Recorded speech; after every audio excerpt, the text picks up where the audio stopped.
家好啊！咁我12月嗰陣呢，就喺土耳其返教會嘅時候呢，就認識咗一個中國嘅姊妹喎。咁佢為咗搞英國嘅簽證呢，所以就飛咗去 Tirana。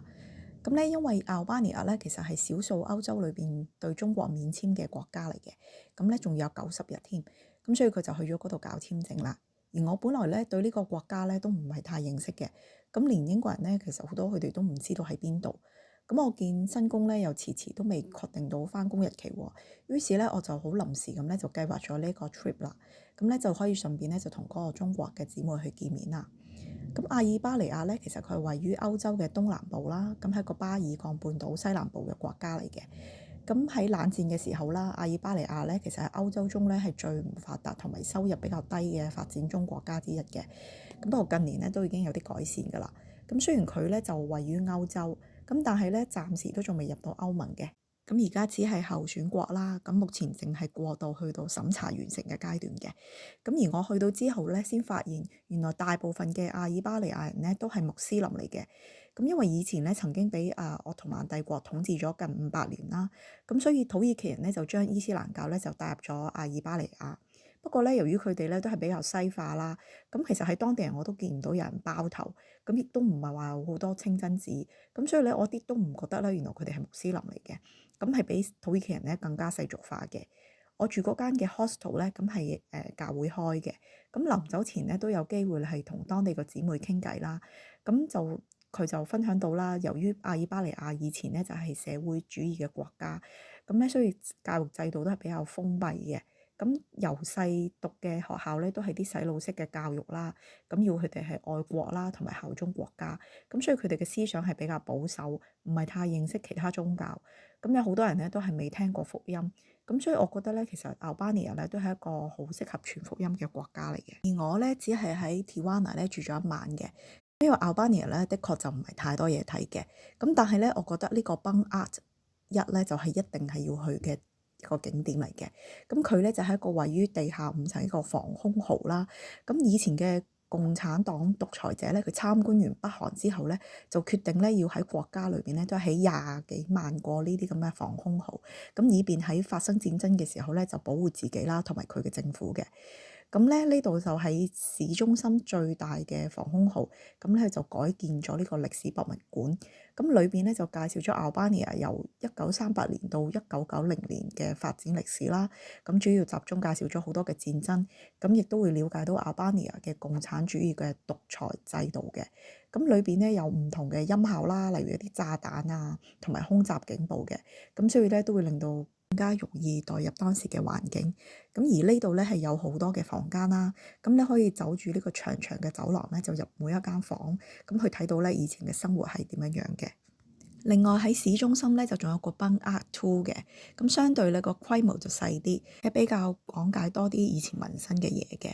個人覺得咧就冇 Banat 1咁原汁原味嘅，咁不過因為去齊兩個咧就有優惠價嘅，咁所以咧我先至去埋。如果唔係咧，我覺得去呢個 Banat 1咧就已經足夠噶啦。另外咧，我亦都去咗市中心廣場附近嘅清真寺啦，同埋呢一個嘅 Tirana 嘅金字塔嘅。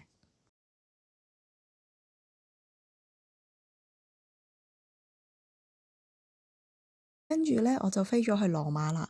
咁第一日咧，就首先去咗呢個世界領土面積最小嘅國家梵蒂岡。咁佢咧係位於羅馬城內邊嘅，咁係由天主教會最高權力嘅機構聖座直接統治嘅。咁亦都係最高領袖嘅教宗主地。咁世界1/6人口嘅信仰中心啦。咁城裏邊嘅建築物咧都被認定為呢個世界嘅文化遺產。咁裏邊咧係有幾百人去居住。咁除咗遊客必到嘅呢個梵蒂岡博物館啦，同埋聖彼得大教堂之外咧，仲有廣場之外，其他民居嘅地方咧，咁係只有居民先可以出入嘅。咁我本來咧想去裏邊嘅超市行下啦，咁結果咧都係被守衛攔住咗，唔俾入嘅。咁我一早咧就去咗呢個聖彼得大教堂，咁呢個咧係世界最大嘅一個教堂嚟嘅，咁亦都係天主教會舉行重大儀式嘅場所嚟嘅。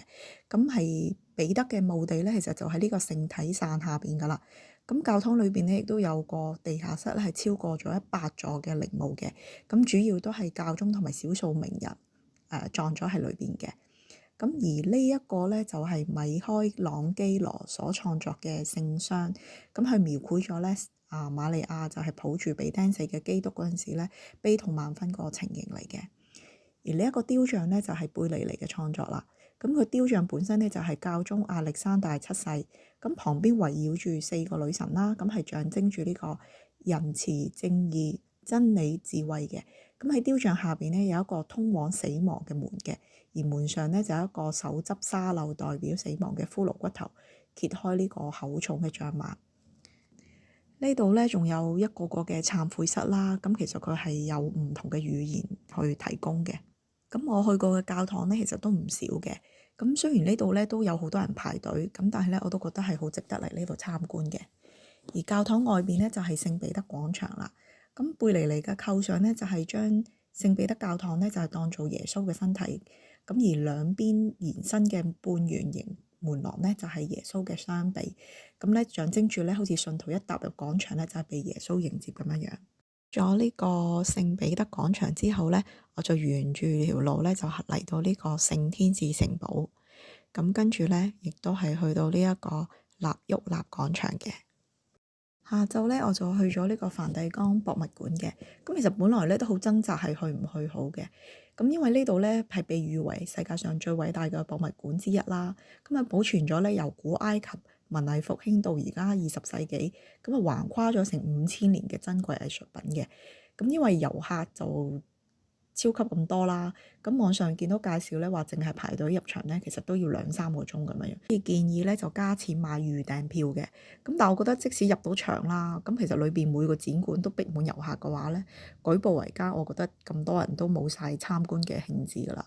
咁所以咧就打算忍痛放棄嘅。咁但係咧睇到有個網咧就話因為冬天係淡季嘅時候咧，咁晏晝入去咧就應該唔使點排隊嘅，因為人人咧都係一早去排隊參觀。咁於是咧1點半左右啦，咁我就試下去排隊，咁咧就諗住如果等得太耐咧，咁先至決定走人。咁結果咧我就只係排咗20分鐘就可以入到場啦，而裏邊咧亦都未至於去到逼爆人咁樣嘅，咁所以我覺得呢個時候嚟咧都係啱嘅。咁首先參觀嘅咧就係古埃及嘅博物館啦，咁呢啲咧都係羅馬帝國強權時代搶嚟嘅一啲雕像嘅，咁裏邊嘅館藏咧其實同大英博物館咧都係有得揮嘅。而之後咧就係呢個藝術長廊啦，咁長廊陳列住咧即係過百件呢啲咁嘅大理石雕像啦，咁呢度好多雕像咧都係用呢個無花果葉遮住啲男性嘅重要部位嘅。呢個係西元前1世紀製作嘅希臘雕刻盧孔，盧孔因為說服咗特洛伊人咧唔好帶木馬進城，而被大毒蛇咬死嗰個樣嘅。而呢個咧亦都係西元前1世紀嘅希臘古雕刻，咁就係殘軀。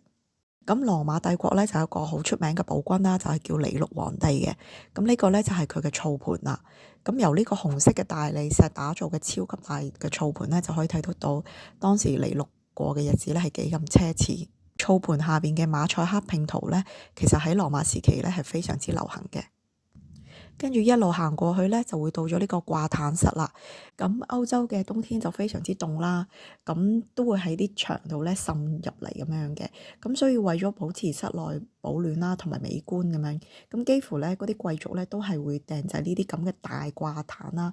咁就用針線做顏料，佢咧就會一針一線咁咧去織出當時教宗同埋其他人互動嘅一啲狀況啦，或者係啲耶穌嘅像。之外咧，咁呢度嘅天花板咧都好值得去睇嘅。跟住咧就會到咗呢個古地圖陳列館啦。咁佢咧係16世紀製作嘅一個地圖壁畫，咁一共咧有32幅嘅。咁呢一個咧就係意大利國啦。呢度嘅天花板咧都係好靚嘅，咁所以咧都有唔少嘅遊客咧係喺呢度欣賞嘅。跟住咧就會嚟到呢個拉斐爾畫室啦，裏邊咧都有好多佢出名嘅一啲畫作啦。而呢一幅咧，主要就係繪製由君士坦丁大帝咧去帶領基督徒大戰異教徒嘅場景。呢幅咧就係拉斐爾最有名嘅作品啦，叫雅典學院嘅。咁佢係以古建築大廳做背景啦。咁圖嘅中央橙色嘅咧就係柏拉圖嘅。咁右邊藍色嗰個咧就係佢嘅學生亞里士多德，而左邊綠色衣服嘅咧就係蘇格拉底啦。咁中間挨住石級呢個着住靴嘅咧就係米開朗基羅啦，而右下角戴住黑色帽嘅咧就係拉斐爾自己啦。佢將唔同時期嘅哲學家咧都畫晒一齊咧，係顯示咗呢個拉斐爾佢對於文藝復興時期對於呢個宗教同埋哲學嘅理想。佢另一個好出名嘅作品啦，就叫做《聖體的辯論》。咁呢一個咧就喺牆上面咧以濕壁畫嘅技巧咧，去畫出咗聖父、聖子、聖靈三位一體嘅神嘅。咁而周圍圍繞住嘅人呢，就係啲神職人員啦，同埋啲聖徒嘅。跟住咧就嚟到重點參觀嘅呢個西斯丁禮拜堂啦，咁亦都係最多人必睇嘅一個景點嚟嘅。咁呢度咧係羅馬教皇私人用嚟嘅禮拜堂啦，咁亦都係紅衣主教團去舉行選教宗嘅一個地方嚟嘅。咁呢度欣賞嘅重點咧就在於高28.8公尺嘅天花板，咁係由米開朗基羅咧，咁佢就係1508至到1512年間呢，咁佢第一次做畫家去畫嘅一個作品呢，就係創世紀嘅9個故事，就非常之出名嘅。而佢第二個重點呢，就係喺1536年至到1541年呢畫嘅中間呢一幅最後的審判啦。咁由當中呢係可以睇到呢，中間呢就係以耶穌為中心啦，咁佢嘅左手咧指向上邊咧，即係代表係人係善良嘅人係上天堂嘅，而右手指住下邊就係話做壞事嘅人咧就會落地獄。咁最得意嘅咧就係米開朗基羅咧都將自己畫咗入去嘅，咁就係耶穌右下角嘅呢個人皮嘅。跟住嚟到呢個展館咧就有好多唔同嘅畫作啦，咁包括咗拉斐爾佢第3幅好出名嘅作品啦，就係基督變容嘅，咁亦都係佢嘅最後一幅畫作。咁佢之後咧就已經過咗身啦。咁呢幅咧其實係畫緊呢個登山變像嘅。上半部嘅耶穌咧佢就面容明亮啦，而山上面嘅3個門徒咧就係彼得啦、雅各啦同埋約翰嘅。咁下半部咧就係有好多即係青年去被民眾包圍住咧，咁就好想請耶穌去幫忙嘅。跟住呢幅咧就係卸下聖體啦，仲有多疑嘅多馬去摸耶穌嘅傷釘痕，同埋彼得殉道佢倒吊十架嘅呢幅畫。仲有創世紀裏邊伊甸園嘅生活，咁最後咧就係會繞住呢個螺旋嘅樓梯咧就去離開呢一個博物館噶啦。咁呢個樓梯咧都成為一個好經典嘅角度之一嘅。第2日咧我就去咗羅馬嘅其他一啲嘅主要嘅景點嘅，咁就係由呢個羅馬競技場開始。